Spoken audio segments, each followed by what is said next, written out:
Senin pekan depan, Bribka Riki Rizal akan gantian menjadi saksi untuk terdakwa Barada Richard Eliezer dan Kuat Ma'ruf dalam perkara pembunuhan berencana Brigadir Yosua Huta Barat. Apakah Riki Rizal akan kembali membantah sejumlah keterangan Richard Eliezer yang dinilai menyudutkan Riki Rizal? Saya akan membahasnya bersama dengan penasihat hukum Bribka Riki Rizal, Erman Umar, penasihat hukum Barada Richard Eliezer, Roni Talapesi, dan pakar hukum pidana Heri Firmansyah. Selamat malam Pak Erman, Bang Roni, Mas Heri. Selamat malam, Mbak. Baik. Selamat malam. Baik, Pak Erman, sejauh mana sebetulnya keterlibatan Riki dalam rencana pembunuhan Yosua versi Riki? Ya, kalau versi Rizky dia tidak terlibat apa-apa. Dia hanya yang pernah diminta waktu dipanggil di Saguling di lantai 3, diminta untuk membackup kalau si Yosua melawan. Hanya itu kok. Nggak ada yang lain gitu. Kalau menurut Riki seperti itu. Andai kata ada keterangan saksi-saksi lain, itu silakan aja, tapi dibantah keras oleh saudara Riki. Apalagi pada saat dia pemeriksaan yang akan datang, dia akan lebih tegas membantah. Bang Herman, Riki sudah terlibat sejak di Magelang menurut sebagian saksi. Contohnya melucuti senjata Yosua sampai keterangan baru dari Richard Eliezer. Riki mengatakan kepada Richard bahwa ia sebetulnya ingin menabrakkan mobil yang ia tumpangi bersama dengan Yosua. Ya, tapi itu kan hanya omongan Richard.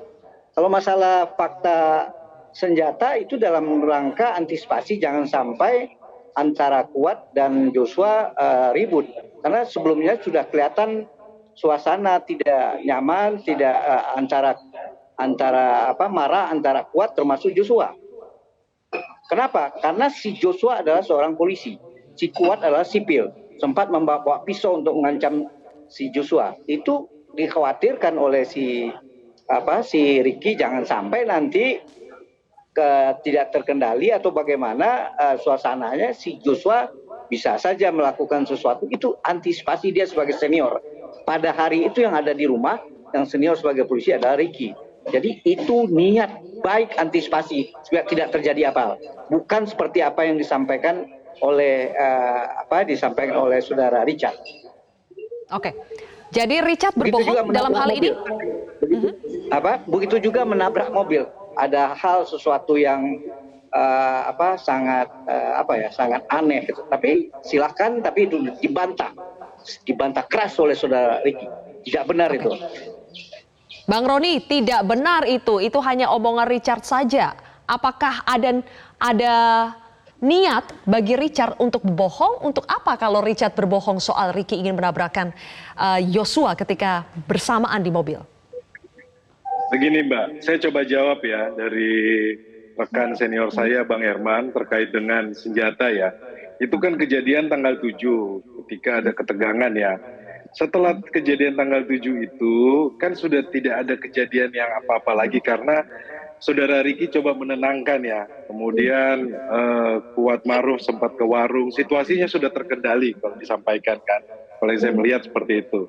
Nah jadi pertanyaannya, kenapa kalau situasinya sudah terkendali, senjatanya almarhum Yosua tidak dikembalikan kepada almarhum? Ya. Nah kan hakim sempat bertanya, kalau senjata itu kan melekat, tidak boleh dipergunakan oleh orang lain. Gitu loh.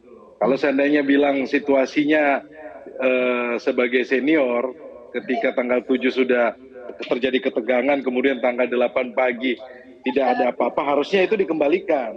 Itu logika sederhananya ya. Kemudian menjadi pertanyaannya, kenapa itu senjata disimpan sama Riki Rizal, kemudian ditaruh di dashboard? Ya, nah terus itu yang pertama soal senjata. Yang soal kedua, terkait dengan mobil ya, saudara PC itu kan ajudannya adalah almarhum Yosua. Ya. Itu terungkap di persidangan ya. Nah, kebiasaannya adalah saudara PC kalau punya ajudan itu kan ajudannya Yosua harusnya kan melekat. Kebiasaannya adalah satu mobil. Nah, jadi pertanyaannya kenapa almarhum Yosua ini dipisahkan mobilnya, tetapi sama saudara Riki, sedangkan PC ini mobilnya di mobil yang lain. Nah, inilah yang sebenarnya menjadi pertanyaan ya. Kemudian yang terkait sarung tangan, kami mencatat di dalam BAP saudara Riki Rizal ini, di BAP menyampaikan bahwa melihat sarung tangan.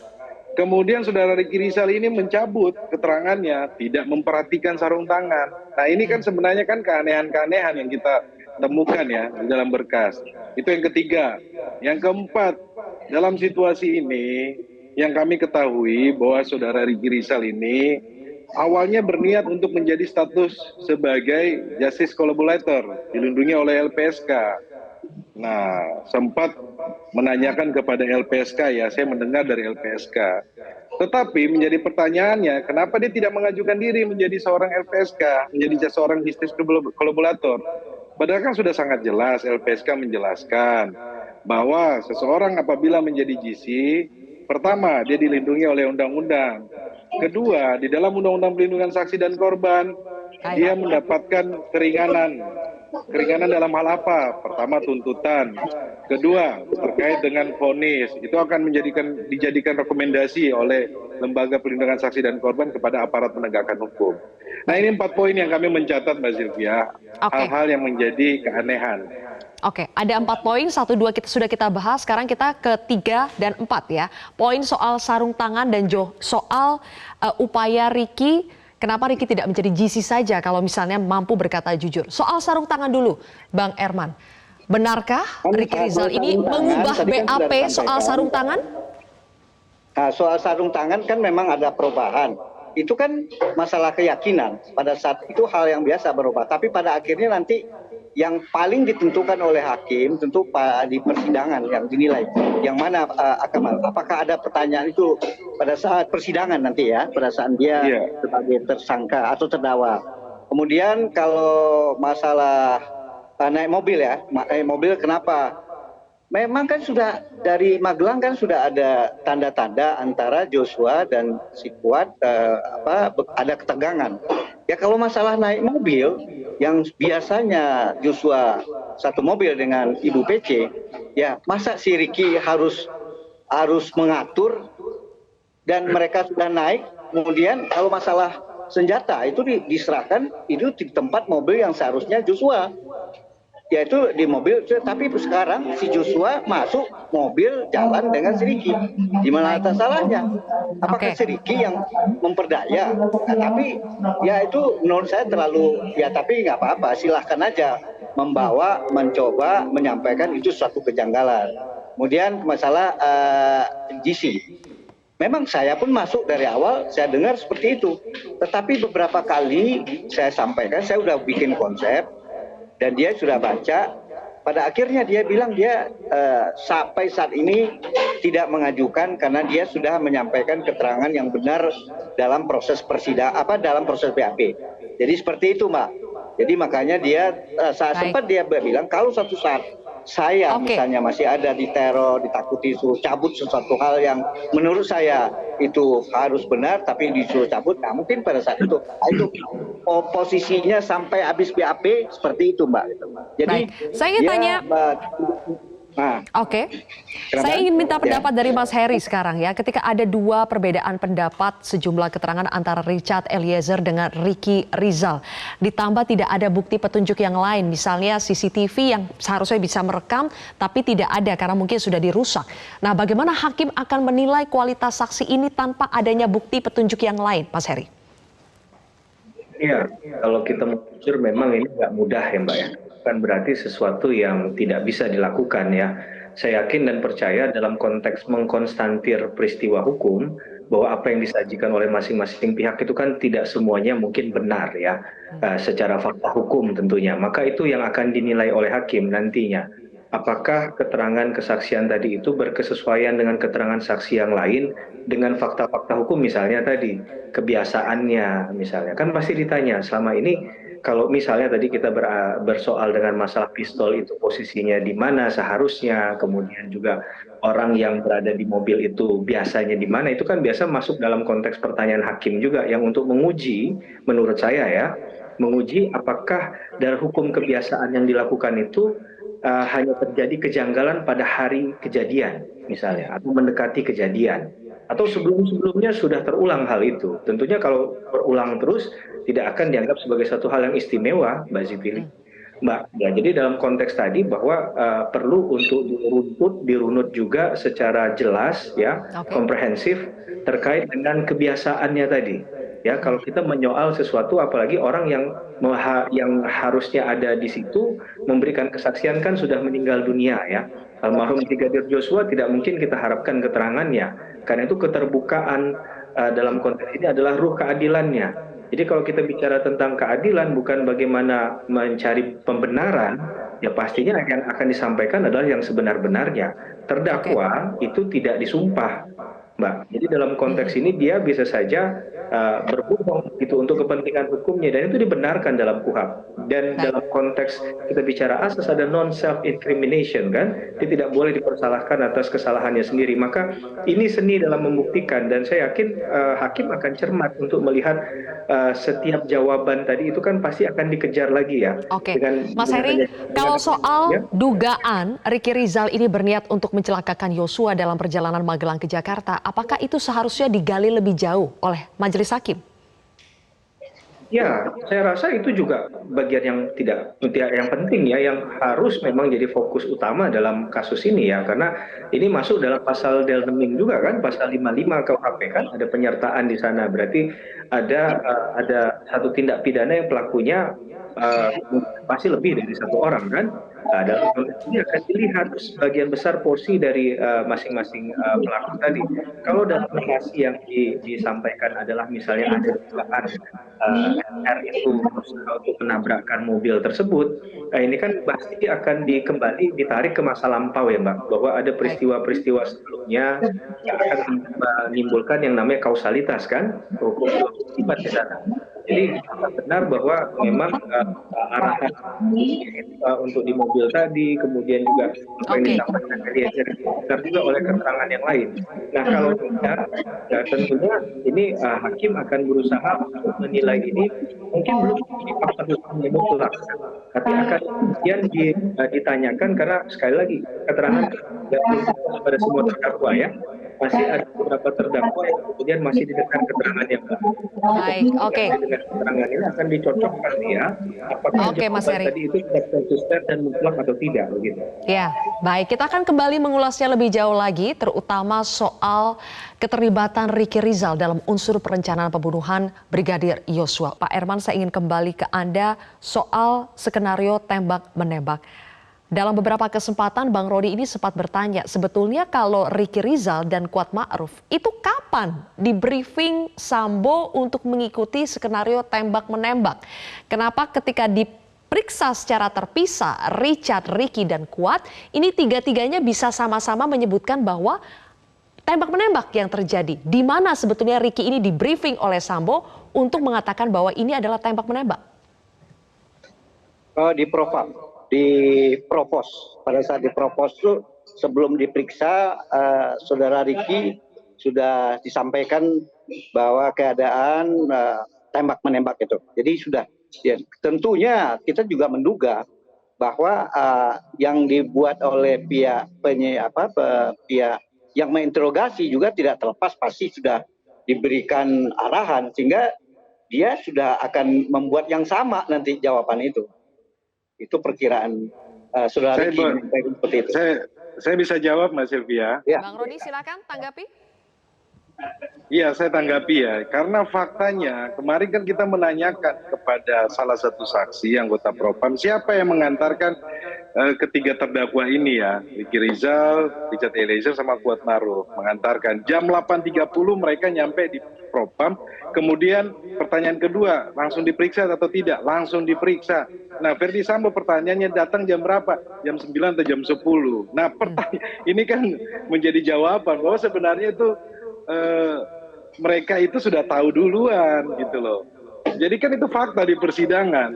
Jadi kan pertanyaan kita kepada para saksi, duluan periksa atau duluan Verdi Sambo nyampe? Nah, mereka nyampaikan ketika terdakwa ini nyampe, ini langsung periksa. Verdi Sambo baru belakangan nyampe, gitu. Ya, Jadi boleh tidak saya jawab masuk. lagi. Bisa jadi itu Ya. yang sudah bahan sudah ada juga dari pihak yang memeriksa. Itu suatu hal yang wajar aja. Nanti Kalau- kita lihatlah hakim bagaimana ini. Kalau kemarin yang disampaikan Dan ini oleh dan para itu semua saksi propam, sudah menyampaikan itu rekayasa, baik Eliezer maupun Ricky.